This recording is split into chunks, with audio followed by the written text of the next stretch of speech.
Welcome back to the Profit Your Knowledge podcast. Unless this is your first episode, then welcome to the show. On the show, we interview experts, coaches, content creators, people who are out there actively growing their businesses so that you can learn the lessons and watch the landmines before you land on them that these people have already gone through and get some good insights to help you grow as well. So we have a great guest on the show today. This is Courtney Harkness. Courtney is a divorce strategist and a certified divorce coach. She also has an MBA, but Courtney is a serial entrepreneur certified in divorce coaching. I think that you are the first divorce coach I've had on the show, which is cool because that's something I try and do as a host of the show, is to get a wide range of different types of experts on the show so you can see the different ways that you can make money. But she has had a very cool journey and has been able to grow a pretty awesome following over on Instagram and TikTok. She already at this date has 2,513 followers on Instagram and is getting thousands of views, tens of thousands on her videos. And she has a great story just about how this all happened and stuff, because it happened really fast. So I'm excited to hear about this and the lessons learned from Courtney, etc. Let's dive in. How are you doing today, Courtney? I'm doing great. How are you? I'm doing good. Yeah. Just getting over a cold. I was sick all last week and had to cancel a lot of meetings and podcast interviews. So I was like, I'm back on track this week. So if I cough or am stuffy, that's why. You're forgiven. But yeah, I'm forgiven. Thank you. Appreciate it. So a question I always love to ask people is, what inspired you to become an entrepreneur and to pursue this path of working for yourself compared to other people? And then how did you get into this whole niche and space of divorce coaching? Yeah, it's kind of a winding journey, but I've been an entrepreneur. I've been self-employed since 2012. So I've, been in the business world for the past 25 years. I worked for about 10 years in corporate America in various corporate roles, and then around 2012 decided that I was going to strike out on my own. So this is actually my third business that I've started. The first was a marketing consulting firm, and the second was a private equity funded wireless infrastructure firm that I co-founded with my ex-husband. And the third version, my third iteration here, third business, I should say, is divorce coaching. So I exited my role in the business that we own together as part of our divorce, which is what led me to think about, after going through that journey, there seems to be a piece missing here, that you can have a great attorney and a great therapist, great friends, but there's a missing link here for some of the pieces that I felt like I needed when I was going through my own divorce. And that's what caused me to start thinking about becoming a divorce strategist. So I got certified as a divorce coach and launched this business about 2 years ago, but did not really get online or branch out, I should say, from the one-on-one coaching I was doing until about April this year. And I started I started an Instagram account.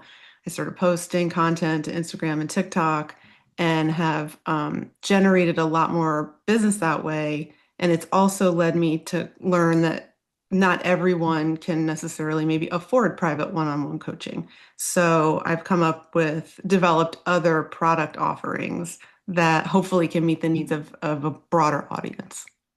Yeah, that's really cool. And yeah, just like the growth has been really fast for you. And obviously you have bigger goals and continue to grow. But was it kind of surprising going online, like the speed of your growth? And what was that whole experience like? Yes, a little bit. I had primarily operated on LinkedIn as a business person. And so it's funny because now fast forward 6 months and LinkedIn is my least probably useful Wow. tool today. Yeah. Maybe like 11 or 1200 followers. And I do post on LinkedIn, but I have found that the audience I'm trying to reach really, they seem to connect better with me on Instagram or TikTok. Um, One of the things I would say is test out every platform, though, because originally I thought it was going to be LinkedIn. It wasn't getting a ton of traction. I wasn't getting a ton of leads that way. I didn't feel like I was reaching the right people, even though my target niche is successful women leaving high conflict partners. So the successful women piece, yes, they're on LinkedIn, obviously. But I found not where they were searching for information about divorce. So TikTok makes sense to me because you can follow people anonymously on TikTok, right? People can't see who you're following. On Instagram, I was a little more surprised because I didn't think that people would want to follow a divorce coach if they were considering divorce, you're kind of giving yourself away a little bit and everyone can see that. So I was a little surprised at the number of people, number of followers on Instagram. But what I've learned is when people are going through this phase and they have a need and they're in the divorce process or contemplating it, it's such an overwhelming feeling sometimes that they're just searching for answers. And so I think that's why some of my content has resonated, just because people are in that stage where they're looking for help.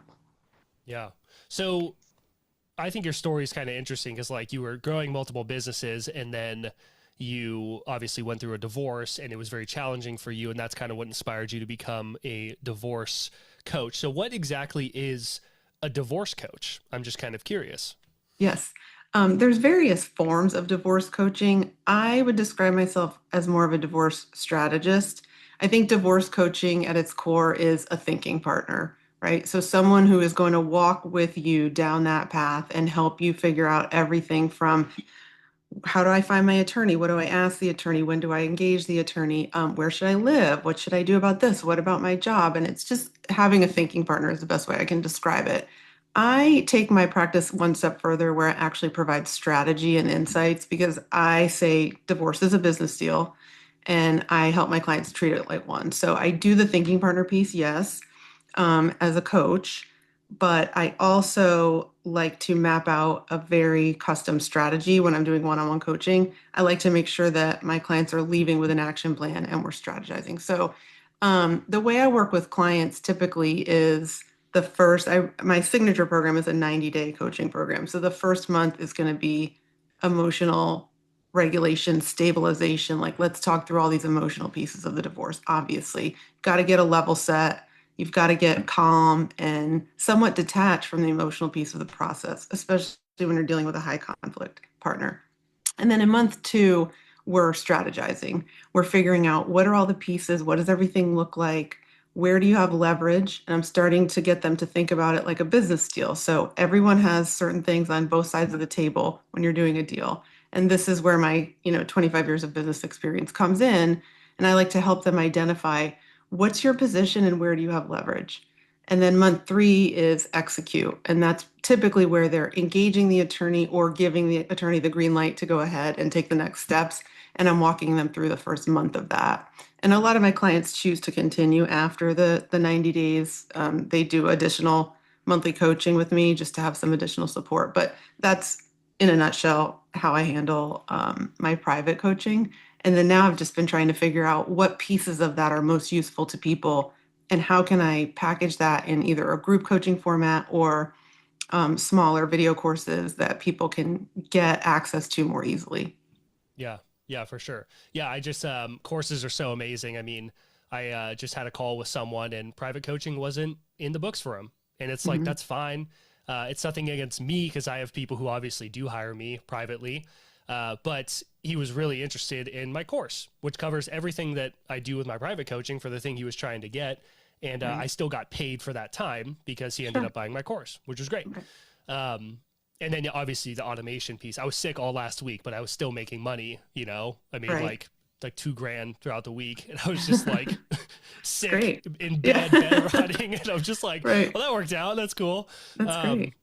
but yeah, it's like it's a really powerful thing to have in your business, and yeah, I think it's just good to have like a bit of a product suite for anybody listening to have other options because yeah, not everybody's ready for group coaching or they don't always want that. Sometimes people just would prefer to have a course, which is crazy Yes. because private coaching is obviously like the best thing to really help them. But Yeah.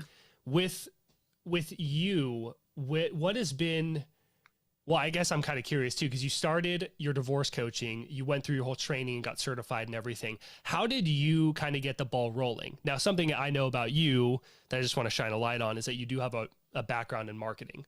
So Mhm. you kind of have like a different way of thinking about this. I never started with that. I started from construction work and went into Okay. coaching and Right. had no marketing background in any way. And I just figured it out through the weeds and invested in programs and stuff. But when you got certified and everything, how did you get your first like batch of clients to get this whole coaching thing rolling? Yeah. So a lot of it was, it's my client base started as referral based. Obviously, it was word of mouth. It was all one on one. I am I would say self-taught. And to your point, I do have a background in marketing, but not necessarily, I haven't worked in marketing in a long time. So doing digital marketing today is very different from what I did back in the early stages of my career. But I think the basic concepts are there, right? How do you find your audience? Who is your audience? I think is step number one.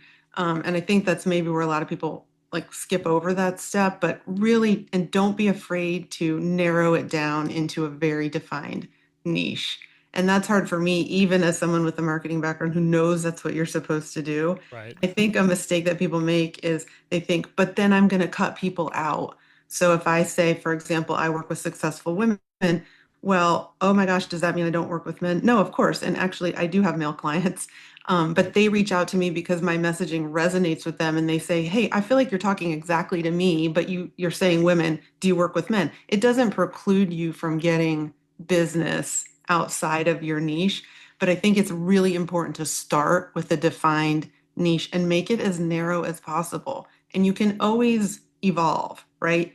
I like to test and evolve. So, what's my perfect, promise that I'm going to make to these people?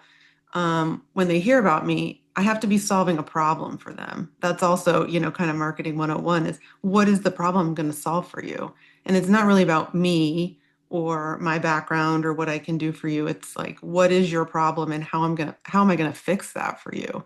That's what you have to be thinking about when you're putting together your kind of marketing overview and your messaging. And we have so many great tools now. I mean, obviously, ChatGPT is a lifesaver. And don't be afraid to get on there and just have a whole conversation. Well, I was thinking about going down this path, or what about this path? And then use it to just kind of cycle through ideas. But yeah, I think getting your messaging right and not being afraid to be very narrow in your focus is probably step one. Yeah. So did you, when you left your certification, is that when you really got serious? And did you have like, did you do the typical advice of like starting with your local like friends and family, or did you just start like making content and then random people started reaching out to you? Yeah, it's funny. My dad is an entrepreneur, and I remember when I started my first business, he said to me, "Okay, get out a big legal pad, and write down the names of everyone you know and everyone that you're going to reach out to, everyone you work with, your friends, your neighbors, whatever, people you think you'd go and ask for business." And then he said, "And now take that and crumple it up and throw it in the trash because none of those people is ever going to give you a That's single so piece of awesome. business." And he was right. So, um, I did have some word of mouth clients, but it was like very organic. I wasn't pitching those people. I wasn't reaching out proactively to those people. It's more like they heard about what I was doing or they saw on LinkedIn my update, "Oh, you're doing this now." And they reached out. Yes. And then the rest of it came from, strangers, people I don't know Yeah. that found me on Instagram and DM'd me or went to my website and booked a confidential consultation with me, which is the call to action on my website, and I try to have that everywhere and make it really easy for people to book that. But to your point earlier about, I think you were saying one-on-one coaching is obviously like the optimal solution but sometimes people are not ready. They're Sure. scared. And Yeah. I think that limits them. I think the price sometimes limits them because it's a bigger investment. But I think they're afraid. I mean, I think there's a level of fear for getting into one-on-one coaching. Like the spotlight is fully on me Yep. and she's going to expect me to show up and do this work. And sometimes people aren't ready. So I learned that having bite size, pieces that they could easily digest was sometimes better depending on the stage they were in. Sorry, I Yeah. don't think I answered your question. I think I came circling back around No, to, no, no. that You point. definitely answered it. For you, it's mostly come from strangers, and I love the Hmm. advice your dad gave you of like write out all those people and then throw in the garbage. And it's Yeah. interesting too because I did the whole thing of that's what all my mentors taught me. They're like call up like your friends and your family and stuff. Ironically, my first ever client was a mutual family member, like a mutual friend in Okay. my family, Right. and we just bumped into each other at the grocery store, and I was waiting for some food, and they were like, "Oh, hey, I heard you were doing that thing," like asking me questions about it, and I was just kind of explaining what I do, and they were like, "I'd love to learn more," and then we sat on a call, and then they ended up signing up, and it was a really cool experience. Did not expect that to happen, but I spent a lot of time directly calling people, emailing people that I knew, and I noticed that like it doesn't always work. And I think that there's some nuance there because if I'm like, let's say I was in real estate, incredibly successful in real estate, and I became known as like the top agent. So I have a network there from people in real estate and like my coworkers and colleagues. And then if I'm like, now I'm going to start coaching people on how to be successful realtors, then all these people are like, well, I already know you as a successful person in real estate. So I'd love to hire you and learn from you. It's like, it's just way different, the relationship. For me, I was in construction work and then left and became a spiritual life coach. So reaching out to these people, like, they're like, what are you doing? Like, and nobody really supported me. I was 22 when I started too. And, it was just like crazy thing. So it just didn't work for me, but because people saw me as a certain thing, you know, and they like couldn't get that out of me, out of their mind, I guess. But they didn't see the connection. Yeah, they couldn't make the leap. Mm-hmm. But when you like are publishing your content on Instagram or TikTok, people, or you're just, you know, having your message out there and you know who you're trying to help and whatnot, people see you as that.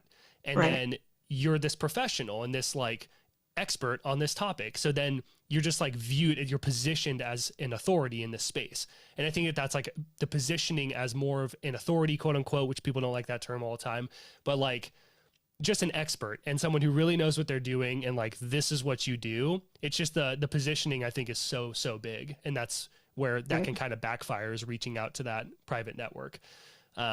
That's my rant. So no, it's great. And it's a great point. I mean, I think the more aggressive you are in your, I'll just call it a sales tactic, although I hate to just describe coaching that way, but a lot of coaches don't want to be salesy. You know, they don't want to feel like they're pitching something. And what I found is like the harder you pitch, the more the clients retreat. So you want to be out there and available to them. You want to be accessible. You want to appear approachable online, right? Like I would be a person that you could connect with and let's have a conversation, but I'm not giving you some hard sell on why you need to work with me. And I think if you can describe the problem and your solution, you know, what are you solving for your clients? They will come to you. And that's really what you want, ideally, is for your clients to come to you. So what do you have to do every time you do any kind of outreach or any piece of your marketing, website, social media, anything? Are people coming to you? Are they signing up for your email list? Are they downloading that lead magnet? Are they DMing you? Are they reaching out for more info on how to set up a call? Are they setting up, you know, consultation calls? If they're not, then you have to adjust. And so every piece of it should be like, am I drawing people into me? Because you want them to come find you based on what you're putting out there. Yeah, no, totally agree. This is like hunting versus gardening, whole different topic, but yeah, gardening. And everybody wants a garden. They want to just like make a post or send an email and then you get like $5,000 or $10,000 or plus, you know, not quite that easy. I've been able to do it, but like that is only because I spent years like building an audience of people who were willing to pay me, you know, and like everybody wants a garden, but they don't want to wait to be able to actually reap the rewards from the garden, you know? Right. Getting a little more tactical. I really like your content. And yeah, I mean, if you just like go to your Instagram, go over to the Reels tab, you can see the amount of views that you're getting, and like 10,000, 5,000, 6,000, 6,000, 11,000, 20,000 for the Coldplay concert one, which makes sense. That was an easy hit for me. That was like a softball, you know? Yeah, for sure. What has been your content strategy for, because short form has kind of been your thing, it seems like, with TikTok, Instagram. How do you approach content, and what patterns have you seen in your content that have actually not just resulted in a lot of views, but real clients actually being like, this piece of content just hit? Like, I watched this video, I had to hire you. Yeah. When I started the Instagram page, I was a little camera shy. And so if you go back on my, you know, you'll see a lot of the posts in the beginning are just graphics and quotes and things that I wanted to say, but it wasn't me. And then I graduated into like a picture of myself, but I would still put some text over it. You know, it took me a minute to warm up to being on camera and just talking. So I would say I did not have at the time a defined content strategy, even though I know I should have. My content strategy is my notes app on my phone. And as I'm walking around during the day, I have a thought about a topic, either it just pops into my head, or a client during a client session might ask me a question. And then this is something that people are thinking about. And I just have a running list in notes. And so when I have time, I get out my notes app and I just start recording and I just try to talk off the cuff. I don't use a teleprompter or anything like that. I yeah, just start talking about things. So my most popular videos, and yes, I have focused mostly on short form. I have not gone into YouTube or anything like that yet, although I would someday like to do more longer form content. Right now it's short form videos. The ones that perform the best are the ones that are more controversial.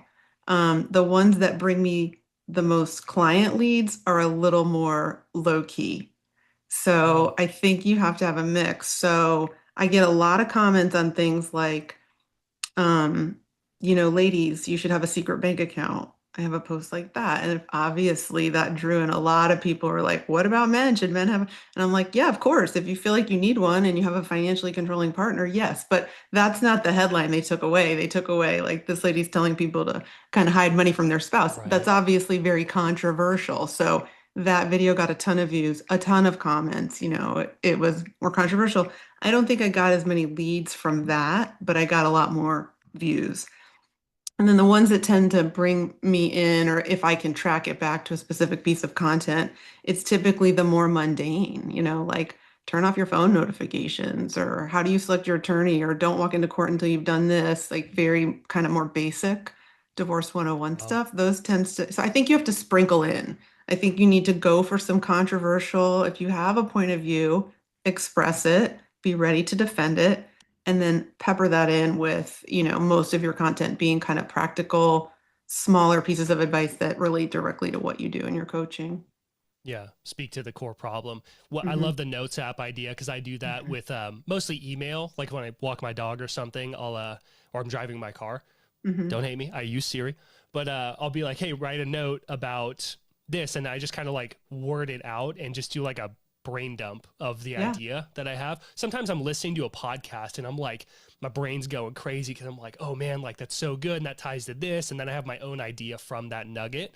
right. Um, so I turn that into a like me actually spitting it out to my phone, voice to text. Hmm. And then I'll take that text, plug it into ChatGPT to clean it up, and then I'll go through and rewrite it to be like more my own Your voice. voice, right. Yeah, and that's how I'll create like emails primarily for my email list. Hmm. Where do you find that you get the best ideas? Is it when you're working with a client and like the different content ideas that make you want to pull your notes out? Right, yes, sometimes it's after client sessions where a lot of times actually where I've been getting content recently where the light bulb's going off is during my consultations. So I've gotten a lot of outreach lately where I actually had to shorten or limit online on my calendar how many I could do, and I had to put some Sure. parameters around the booking hours. But I've gotten a lot of questions that have surprised me in the consultations. So these are just prospects that are reaching out. Hey, I saw your content. I set up the 30-minute consultation. Sometimes they ask me something that surprises me a little bit, and I think, oh my gosh, I didn't even think about that. But of course, it makes sense. That's been a lot of the stuff I put down in my notes recently. And then my regular one-on-one coaching clients after sessions, I'll sit there and think about how could I say this in a way that reaches kind of a lot of people are in this stage of the divorce process, let's say. So how can I tell them something that's going to be useful to them in like 30 to 60 seconds? Yeah. How do I give them just a snippet of advice? And so I find that I think if I would have mapped out, let's say, a monthly content calendar and come up with all these topics, when just for me personally, the way I work, if I would have gone back then and tried to, oh, today I'm supposed to be talking about topic X and I don't feel like talking about it, it's not going to sound as authentic. So mine is a little more ADD, to be totally honest with you. It's just like when I think of something and I feel like I'm ready to give my opinion on it, I'll just start recording. I have started to do some more batch content. I do think that's a good idea. If you are in the zone and you're making some videos, change your outfit a few times, change location, Sure. and go film like 8 to 10 in the same day. And then you've got like a month worth of content. So when I have the discipline to do that, I find that that's the most useful to do a Yeah. batch at a time. Yeah. Yeah. Yeah. I love what you said too about the the controversial ones get you more views and engagement, but the more Right. mundane and kind of direct or boring ones are what actually bring you clients. And I see that Yes. on my own YouTube channel because I love YouTube. I've been doing it for years, and I have a video that has like 77,000 views or something. I think it's my biggest video. Hasn't brought in nearly as much money as a video with like 200 views. Right. 200 views brought in like 10 grand or something. And Right. it's like, what? And Yes. people just assume that, oh, you're getting a ton of views, you must get a ton of money. It's like, well, it's not always the case, you know? So a lot of times it's those more niche direct videos that actually bring in people who want to hire you and pay you. And that's how you Right. make money, you know, with social media without having to have huge views or anything like that. Hmm. So I love that. If you could give advice to someone who's thinking about getting started in this whole like coaching space, just coaching in general, sharing, creating content, etc., they want to share their knowledge and get paid for it. What Hmm. advice would you give them if they're just getting started? I would say just start doing it. Don't wait to start posting content. If you're a little camera shy like I was, maybe just start recording it and don't post it. Just start making videos and just line up a bunch of drafts, just get something going, just do it. Just step forward and take the first step and do it. And that's if, of course, you want online coaching and social, you're using social media as kind of your face forward. Just start doing it. Don't hold back. And, don't be afraid to put something out there. There's so much content online, obviously available in every single topic you could imagine. I always think to myself, like, people don't care what I'm doing, or, if I think, oh, that video wasn't great or it could have been better, no one Right. else cares about that except for me. So we're our own worst critics. We hold ourselves back and we need to just push it forward. Just put something out there and get started. And if it's not working, you can always evolve, change course, but leave your content out there. Obviously you want to keep building. So the more you have, if you go back and look at your older stuff and you go, gosh, it's not really it doesn't matter. Just leave it there. You're just building content, you're building a platform. Just get it started and try to start reaching people. Yeah. Yeah. I think something a lot of people don't think about is that if you made a video back in the day, good topic, but your delivery just wasn't that good because you were like nervous or it was new to you. Yeah. 6 months down the road, you're going to be better, just like anything. The more you do it, the better you Yeah. get. You Just can go redo it. back and Right. redo the same exact Just video. use it again. Uh-huh. Yeah, literally. And you'll be like, wow, that was like so much easier. It's just like revisiting old content is a really, really good strategy, especially because like after some time goes by, you have new ideas or new things happen, like the whole, Coldplay scenario, which Right. obviously great on you for going for that. But like you could revisit an old piece of content topic and use that example, and now it feels fresh and totally new, Yeah. but it's like redoing the old content. So awesome stuff. So many good Yeah. strategies. Thank you, Courtney, for being here. Sure. We're going to start to land this plane. Where can people connect with you and learn more about what you do? Yeah, my website is divorcestrategy.com, and on Instagram I am divorce.strategy. Those are the two Awesome. best ways to reach me. Yeah. Cool. And you also have a TikTok too. Is I that do have divorce TikTok. strategy? It's divorce strategy on TikTok. Okay. Yes. Mhm. Sweet. We'll put links down in the show notes. Okay. Last question. If people take away just one thing from this conversation, what should it be? Wow, that's a great question. I think don't stop yourself from succeeding. Like, don't get in your own way. Um, get out of your own head. I know that's easier said than done, but if there's one takeaway, it's like just start it and try. You really have nothing to lose. Just go ahead and start. Yeah. Yeah. I think we're our own worst enemy. We make a big Yes. deal out of things and then we're like, it's not even a big deal. Cause like to your point, people are just scrolling. And if they don't like the video, they just keep scrolling. Just They keep totally forget going. about it, Right. Yeah. And think about how long have you been thinking about this business idea and starting it? I'm sure it's months and months and months, sometimes years. And think about if you would have just started then, where you would be now. If you would have just started Yep. 6 months ago instead of thinking about it and perseverating over it for just go ahead and start and then think about where you'll be 6 months from now. Totally. So Yeah. awesome. Yeah. Killer. We're going to put links down in the show notes again, but for the listener, if you or anybody you know needs some help with divorce coaching, someone's going through a divorce or contemplating it, anything like that, definitely reach out to Courtney. Again, links down in the show notes here, or please share it with someone that you think would benefit from it. She does awesome work Follow her on Instagram, all that kind of stuff, and TikTok. I hope you got value from today's episode. I think it was really cool just looking behind the scenes at Courtney's business and how she kind of runs things and what's worked for her and whatnot. That's what I love about these episodes. But more importantly, I hope you do something with it. Inspiration's great, but implementation is your only superpower. So take what you learned here, get out there, make something happen. We'll see you in the next one.